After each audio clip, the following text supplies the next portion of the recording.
ગુજરાતની સંસદમાં રજૂ થયેલા bill one nation one election અંગે સામાન્ય સભામાં સમર્થન આપવામાં આવ્યું હતું।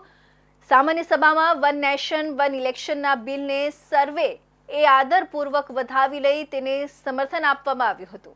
ઓલપાડ તાલુકા પંચાયત ખાતે આપણા દેશના આદરણીય વડાપ્રધાન નરેન્દ્રભાઈ મોદી દ્વારા તારીખ 17 ડિસેમ્બર 2024ના રોજ સંસદમાં વન નેશન વન ઇલેક્શન અંગેનું બિલ રજૂ કરવામાં આવ્યું હતું। જેને અનુલક્ષીને ઓલપાડ તાલુકા પંચાયત ખાતે યોજાયેલા સામાન્ય સભામાં વન નેશન વન ઇલેક્શનના બિલને સર્વેએ આદરપૂર્વક વધાવી લઈ તેને સમર્થન આપવામાં આવ્યું હતું। આજ રોજ ઓલપાડ તાલુકા પંચાયત ખાતે સામાન્ય સભા યોજાઈ હતી, જેમાં વિવિધ મુદ્દા પર ચર્ચા કરવામાં આવી હતી।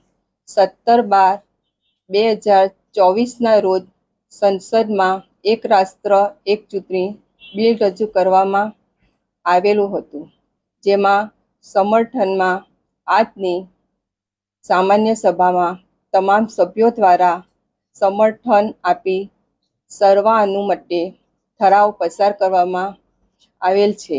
ભારત માતા કી જય।